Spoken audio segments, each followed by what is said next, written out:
Hello everyone, a very very good morning to all of you. I hope कि आपने question number 3, 4, 5 और 6 को अच्छे से प्रैक्टिस कर लिया होगा। अब जो है, जैसा कि मैंने आपको कहा था कि क्वेश्चन नंबर 7 तो हम लोग नहीं कर रहे हैं, क्वेश्चन नंबर 8 और 9 अब हम करेंगे। तो आप देख लीजिए कि उनको आपको किस तरीके से करना है। तो क्वेश्चन नंबर 8 आपको यहाँ पर नज़र आ रहा होगा। इफ़ 4 की पावर x माइनस 4 की power x minus 1 equals to 24, then find the value of 2x की पावर x। यानी ये जो 2x की पावर x है, इसकी वैल्यू हमको फाइंड करनी है। तो पहले हम इसको सॉल्व करेंगे, फिर इसकी वैल्यू को फाइंड करेंगे। तो आप इसको ध्यान से अच्छे से समझ लें कि आपका क्वेश्चन क्या है।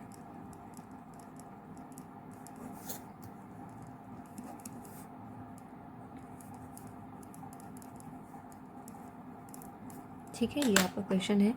अब मैंने आपको यहाँ पर एक चीज़ बताई थी पहले, जब मैंने आपको इंट्रोडक्शन बताया था कि पावर अगर माइनस में और उसको प्लस में चेंज करना हो तो आप उसको अपॉन में राइट कर सकते हैं।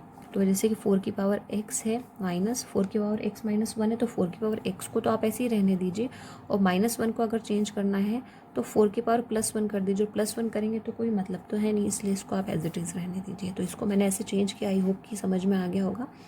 4 की पावर x को वैसे ही रहने दिया, -1 को मैंने चेंज किया, और माइनस को जब चेंज करना होता है पावर के फॉर्म से, मतलब पावर अगर माइनस में और उसको प्लस के फॉर्म में चेंज करना हो तो उसको अपॉन में लिखते हैं। ये मैंने आपको इंट्रोडक्शन में और लॉ ऑफ एक्सपोनेंट में अच्छे से बताया था। ठीक है, अब क्या करेंगे, नेक्स्ट स्टेप हमारी है, इस टर्म में भी आपको 4x नज़र आ रहा है, इस टर्म में भी आपको 4x नज़र आ रहा है, तो हम क्या करेंगे, 4x को कॉमन ले लेंगे। 4x को जब कॉमन लेंगे तो यहाँ कितना बचेगा, 1, और यहाँ से भी 4x कॉमन चला गया था, तो 1/4 आपने क्लास 7th में कॉमन लेना सीखा होगा। तो बस वैसे ही 4x यहाँ से हमने कॉमन लिया तो 1 बचा, और यहाँ कुछ नहीं बचा, मतलब 4x तो हमने बाहर ले लिया तो यहाँ कुछ नहीं बचा, 1 बचेगा। यहाँ भी 4x हमने बाहर ले लिया तो यहाँ कुछ नहीं बचा, 1 बचेगा, और अपॉन में 4। तो आपका ही, अब इसको हम LCM से सॉल्व करेंगे। LCM से 4 और इसके अपन में कुछ नहीं है, मतलब 1, तो 4 और 1 4 जा 4, और 4 1 जा 4 आ जाएगा, और यहाँ पे डिनोमिनेटर सेम है तो ऊपर 1 एज इट इज़ आ जाएगा। ठीक है, तो 4 की पावर x, तो 4 - 1 कितना हो गया, 3/4। इधर कितना हो गया आपका 24। आप चाहे तो इसको कैंसिल कर सकते हैं, 3 1 जा 3, 3 8 जा 24, तो 4 की पावर x, और ये 4 आपका जो है अपॉन में है, इसको इधर भेजेंगे तो ये किस में हो जाएगा, मल्टीप्लाई में हो जाएगा। तो 4 की पावर 8 4 जा 32। अब 4 की पावर x, तो 4 की पावर x है, इसको हम 2 की पावर 2x राइट कर सकते हैं, क्योंकि 4 को हम 2 2 जा 4 राइट कर सकते हैं, 4 को 2 की पावर 2 राइट कर सकते हैं, और x तो एज इट इज़ आपको दे रखा है। 32 को हम 2 की पावर 5 राइट कर सकते हैं, बिल्कुल कर सकते हैं। अब यहाँ पे क्या हो रहा है, आपको यहाँ पे नज़र आ रहा होगा कि बेस सेम है, तो यहाँ पर भी बेस सेम है, तो हम क्या सिर्फ पावर को लेंगे, टेकिंग ओनली पावर्स। पावर क्या है यहाँ पे, ओनली 2x, और यहाँ पे पावर क्या है, 5। तो x की पावर यहाँ, x की वैल्यू यहाँ पर कितनी आ गई, 5/2। तो ये ओनली हमारा अभी आंसर नहीं आया है, हमको फाइंड क्या करना था, वैल्यू हमको किस में पुट करना थी, फाइंड द वैल्यू, किसकी वैल्यू फाइंड करना थी। देखिए क्वेश्चन के अंदर 2x की पावर x की, तो यहाँ पे हम लिख सकते हैं, we have to find the value of 2x की पावर x। सो हम यहाँ पर 2x की पावर x, अभी हम यहाँ पर x की वैल्यू पुट कर देंगे, जहाँ पर x है वहाँ पे हम 5/2 लिख देंगे। तो ये यहाँ पर x है तो x को हमने 5/2 लिख दिया, और पावर भी x है तो पावर में भी आपको 5/2 लिखना पड़ेगा। 2 से 2 यहाँ पर आपका कैंसिल हो गया, अब ब्रैकेट में कितना बचा, 5, और पावर कितनी है आपकी 5/2, और यही आपका क्या हो गया, आंसर। आई होप कि क्वेश्चन अच्छे से क्लियर हो गया होगा, नहीं भी हुआ हो तो आप वीडियो को रिवाइंड करके थोड़ा सा और इसको अच्छे से प्रैक्टिस करेंगे ना, 1-2 बार तो हो जाएगा। बहुत इजी क्वेश्चन है, टफ तो बिल्कुल भी नहीं है। ठीक है, अब हम करेंगे हमारा क्वेश्चन नंबर 9। अब 9 वाले क्वेश्चन को आप देखिए क्या है, इफ़ 9 की पावर x + 2 इक्वल्स टू 240 + 9 की power x, then find the value of x। ये आपको क्वेश्चन दे रखा है, x की वैल्यू आपको क्या करनी है, फाइंड करनी है। ठीक है, ध्यान से समझिएगा क्वेश्चन को। यहाँ पे आपको नज़र आ रहा है 9 की पावर x + 2, तो ऐसा कौन सी कंडीशन में होता है, ऐसा उस कंडीशन में होता है जहाँ a की पावर m हो। पावर्स को प्लस हम कब करते हैं, जब a की पावर m इंटू a की पावर n हो। आ रही बात समझ में? अभी मैं सिर्फ LHS की बात कर रही हूँ, LHS की, RHS की बात नहीं कर रही हूँ। ये इस फॉर्म में आपको नज़र आ रहा है, तो पहले हम इसको इस फॉर्म में कर लेंगे, नहीं 9 की पावर x इंटू 9 की पावर 2 कर लेंगे, तो इसको लिख देंगे हम 9 की पावर x इंटू 9 की पावर 2। इधर आपका 240 चल रहा है प्लस 9 की पावर x चल रहा है, ठीक है। अब यहाँ पे क्या करेंगे, 9 की पावर x तो है ही, 9 स्क्वायर यानी 9 9 से कितना होता है 81। ये भी 9 की पावर x है, तो इसको भी इधर ले लेंगे, प्लस में है तो किस में हो जाएगा, माइनस में। इधर आपका क्या क्या है 240। यहाँ पे आप अब यहाँ इस सब में 9x कॉमन है, तो यहाँ से हम 9x कॉमन ले लेंगे, तो यहाँ पे कितना बचेगा 81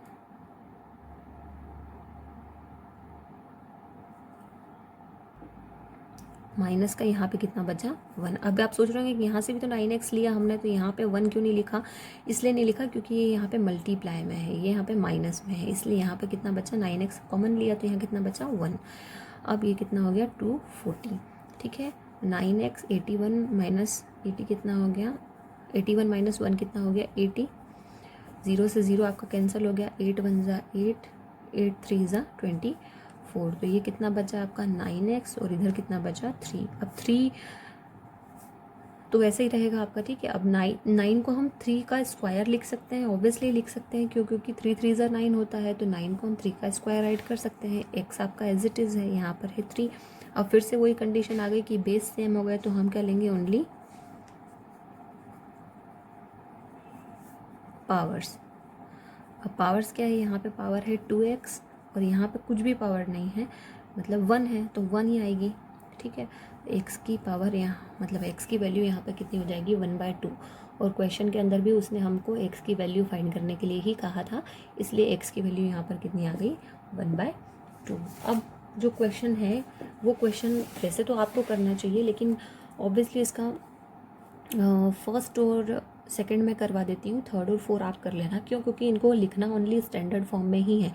जो मैंने ऊपर आपको एग्जांपल नंबर 8 करने को दिया था कल प्रैक्टिस में, उस एग्जांपल नंबर 8 के जैसा ही है आपका क्वेश्चन नंबर 10, और स्टैंडर्ड फॉर्म में लिखना आप क्वेश्चन नंबर 1 के अंदर भी देख चुके हैं, तो उसी तरीके से आपको ये वाला करना है क्वेश्चन नंबर 10। तो इसका फर्स्ट और सेकेंड मैं आपको बता रही हूँ कैसे करना है। तो स्टेटमेंट पढ़ लीजिए आप, express the number appearing in the following statement in standard form. तो फर्स्ट क्वेश्चन है इसके अंदर आपका, the distance from the earth to the sun, मतलब अर्थ से सन के बीच की डिस्टेंस कितनी है, ये आपको यहाँ पे नंबर दे रखा है मीटर में। इस नंबर को आपको क्या करना है, स्टैंडर्ड फॉर्म में चेंज करना है। तो पहले हम ये नंबर लिख लेते हैं,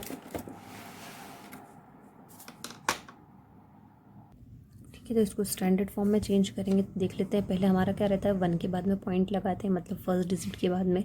तो फर्स्ट डिजिट के बाद में हमने पॉइंट लगा लिया। अब नंबर कितने हैं 496, तो आपको 496 को तो लिखना पड़ेगा। नंबर्स को हमेशा शो करना पड़ता है, ज़ीरो को शो करने की ज़रूरत नहीं होती है, उसको हम पावर में काउंट कर लेते हैं। इंटू 10 की पावर n, मतलब कि कितने पॉइंट के बाद में जितने भी नंबर हैं उनको काउंट कर लीजिए। तो 1 के बाद में हमने पॉइंट लगाया, कितने नंबर हो रहे हैं 1 2 3 4, ये लिख लिए हैं। इसका मतलब ये नहीं कि आप पावर्स के लिए काउंट नहीं करेंगे, 1 के बाद में जितने नंबर्स हैं वो तो आपको काउंट करना ही पड़ेंगे।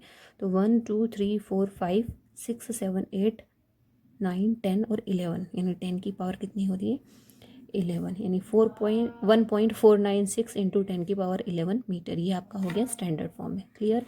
अब सेकंड वाला भी बिल्कुल इसी तरीके से है, तो वो आप कर लेंगे 3 पॉइंट के बाद 0 लगा देना, क्योंकि पॉइंट के बाद में कुछ तो लिखना पड़ेगा, तो पॉइंट के बाद में 0, और 1 2 3 4 5 6 7 8, तो 10 की पावर कितनी हो जाएगी 8, यानी 3.0 इंटू 10 की पावर 8। थर्ड है, थर्ड वाला इसलिए बताया क्योंकि ये माइनस पावर वाला था, इसलिए। तो एवरेज डायमीटर, तो आपको तो खाली स्टैंडर्ड फॉर्म में चेंज करना आना चाहिए, बाकी ये तो लैंग्वेज आपको क्वेश्चन में मिल जाएगी। तो इधर साइड से आप पीछे से हमको लेना है, तो हमको क्या लिखना पड़ेगा, इसको 7 पॉइंट तो लगाना ही है। कोई नंबर नहीं है तो पॉइंट के बाद में 0 तो आपको लगाना पड़ेगा यहाँ पर, ठीक है। इंटू 10 की पावर अब कितनी आएगी, तो देख लीजिए 7 के बाद में कितनी चीज़ें हैं, 1 2 3 4 1 2 3 4 5 और 6, ठीक है। तो हम यहाँ पे लगाएंगे पावर 6, और माइनस की लगाएंगे क्योंकि हमने पीछे से इधर लिया है ना। आगे से पीछे लेते हैं तो माइनस की पावर नहीं लगती, लेकिन पीछे से आगे काउंट करते हैं तो माइनस की पावर लगती है, ठीक है। ये हो गया आपका मैं आपको एक काम करती हूँ, यहाँ पे सेकंड भी लिख देती हूँ, लैंग्वेज आप लिख लेना। क्या लिखा था हमने, 3.0 इंटू क्या कर रहे थे हम, 1 2 3 4, मतलब पॉइंट के बाद में चाहे डिजिट हो चाहे ज़ीरो हो, कुछ भी हो तो आपको उसको काउंट करना ही पड़ेगा। 1 2 3 4 5 6 7 8, ठीक है। तो कितने होंगे, 10⁸ मीटर पर सेकेंड। अब जो फोर्थ वाला है उसको भी जल्दी से समझ लें। The distance of moon from the earth is 384467000 metre. तो 3 के बाद में पॉइंट लगाएंगे, तो 3 के बाद में हम यहाँ पे क्या लगा रहे हैं, पॉइंट, और नंबर है तो लिख सकते हैं 84467, नंबर तो आपको सारे लिखना पड़ेंगे, इंटू 10 की पावर। अब काउंट करना है तो काउंट तो आपको 3 के बाद ही करना पड़ेगा, फर्स्ट डिजिट के बाद ही आपको काउंट करना पड़ेगा पावर के लिए। तो कितने डिजिट्स हैं, 1 2 3 4 5 6 7 और 8। ये क्या हो गया आपका 10 की पावर 8 मीटर।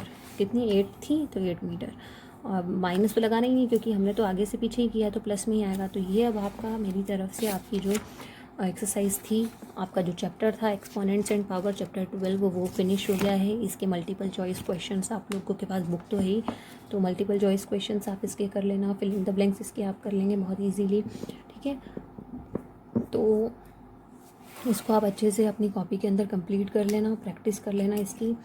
और इसका टेस्ट 1-2 दिन में हो सकता है, मैं आपको एप्लीकेशन के अंदर इन्फॉर्म कर दूँगी, तो आपको पता चल जाएगा कि आपका इसका टेस्ट कब हुआ। तो आपने अगर अपनी फेयर कॉपी में कंप्लीट नहीं किया होगा, और हाँ मैं आपको आज इसके कंप्लीट नोट्स भी डाल दूँगी 12.1 से लेके तो 12.3 तक के। तो अगर आपकी कॉपी कंप्लीट नहीं हो, नोट्स कंप्लीट नहीं हो, तो उनको कंप्लीट कर लेना आप सारे, और टेस्ट की प्रिपरेशन करना, क्योंकि 1 आध दिन में आपका टेस्ट हो जाएगा। उसके बाद फिर हम हमारा नया चैप्टर स्टार्ट करेंगे, ठीक है। इसके लिए मैं कोई नया चैप्टर में भी पहले हम इंट्रोडक्शन पढ़ लेंगे, फिर बाकी का चैप्टर सॉल्व कर लेंगे। तो पहले तो आप इसको अपनी कॉपी में कंप्लीट कर लीजिए, नोट्स मैं आपको आज सेंड कर दूँगी, ठीक है। Thank you.